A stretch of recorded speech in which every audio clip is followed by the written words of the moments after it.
Now it's time to think about the bankruptcy. So first two cases, we don't have any bankruptcy possibility. But now it's not true. We can bankrupt. And the bankruptcy is directly related to the amount of debt because bankruptcy only happen if you cannot pay back debt, not equity. So there are a direct cost of bankruptcy, which is a legal and administrative cost, which is very huge. So annual bankruptcy filing costs like 1 billion, WorldCom is like 600 million. This is very, very large. And actually the creditors incur on additional losses, which means that the bondholders also do not collect everything, so there's a loss and there's a disincentive to debt financing. So the company can face the financial distress if there's a significant problems meeting the debt obligation. Most firms that experience financial distress do not ultimately file for bankruptcy. Bankruptcy is the final the choice that they can actually make. Along with the direct cost, there's large indirect costs actually. It's even larger than the direct cost. It's very hard to measure, however. Historically, some people says that 15% of the bankruptcy size is kind of just empirical statistical calculation, but it's not actually true for every bankruptcy. Now there's a stockholders obviously wish to avoid the form of bankruptcy because if so, then stockholders get nothing. Bondholders want to keep the existing asset intact so they can at least receive the money, which means that now if the stockholders wish to avoid the form of bankruptcy, then the bondholders try make actually the stockholders or managers to invest only the very low risk project. So that basically lead the losing some opportunities. Now some assets lose value as management spend time basically worry about avoiding bankruptcy because the bankruptcy is really serious problems. So management only now spend more time to concern about bankruptcy, which means that they cannot be productive. Now lost sales, interrupted operation, loss of valuable employees, low morale, inability to purchase goods on credit. There are lots of the indirect bankruptcy costs existing. So the case reads that there's taxes, but also the bankruptcy cost. The tax is basically the beneficial for with leverage, but bankruptcy possibly increase as the debt to equity ratio leverage increases, which means that if the probability of the bankruptcy increase, then our expected bankruptcy cost increase because expected bankruptcy cost is the probability times the bankruptcy cost. So after some point, the additional leverage actually starts to lose value because the bankruptcy cost is maybe larger than the tax shield. Same as the WACC.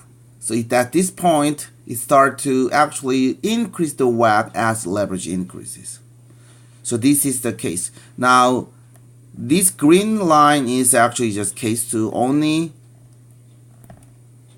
with taxes, but if we have financial distress cost, and this is the financial distress cost, the bankruptcy cost, after some point, the amount of financial distress cost is larger than the tax shields, then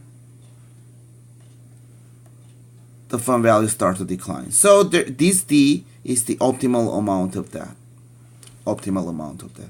So this is called the optimal capital structure theory. There is optimal capital structure. And this point is the optimal one. This optimal point, after this point, the leverage hurts the company. Leverage increases the WACC. So again, conclusion, case 1, no tax, no bankruptcy costs. There's no optimal capital structure. Case 2, only tax. Optimal capital structure is debt, 100% debt, obviously. Each additional dollar that increases the cash flow to the firm because of tax shields. Now, K3, there's corporate taxes and bankruptcy costs. There exists optimal capital structure. It's basically part of debt, part of equity, and this is the most realistic model, I believe. And it occurs where the benefits from additional dollar that is just offset by increase in expected bankruptcy cost, which means that the optimal capital structure is the point that start to actually decrease the firm value as we increase the leverage. So this theory tells us that, well, we need to find some optimal capital structure. The problem is it's really hard to find. There's no way to calculate the optimal capital structure mathematically. So we usually see the other company's example, benchmark. And if they're good and good benchmark, the competitors have certain the capital structure, then usually the company try to keep that capital structure because this is one factor that make this company good. And it differs by industries too. So this is the kinds of the examples here. The lowest level of that computer equipment, drugstores, like it's less than 10% debt, but airlines is 69.92% debt, pay TV 63.56% debt. So if you analyze the airline company, if they have like 60% debt, then that's really just average, and it's probably the optimal structure that most company pick. But if it is the drug industry, like or computer equipment industry, and if you see like 20% that level, then that must be too high. Have to decrease to the optimal level, which is usually the industry average level.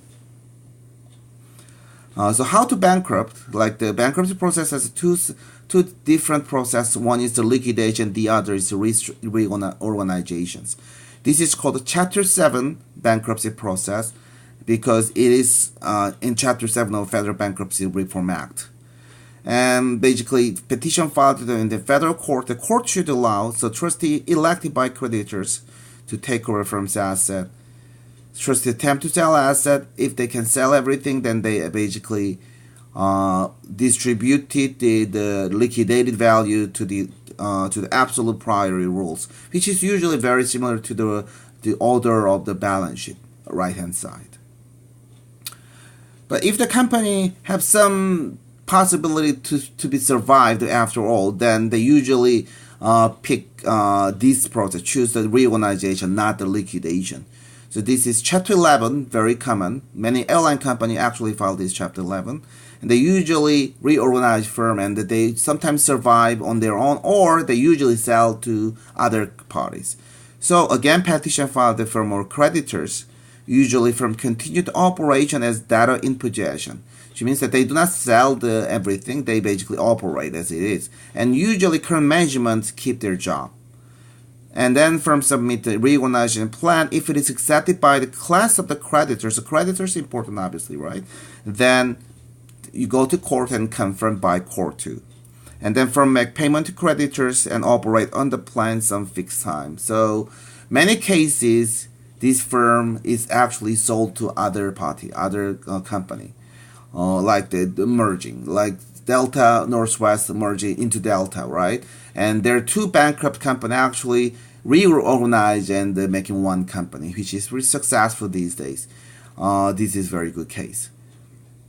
Like the American Airlines filed a bankruptcy, they sold to the U.S. Airways, and then they just changed the name to the American Airlines, but management is U.S. Airways actually. So this is one case, like good company acquired the other company, bankrupt company, after reorganization. Okay.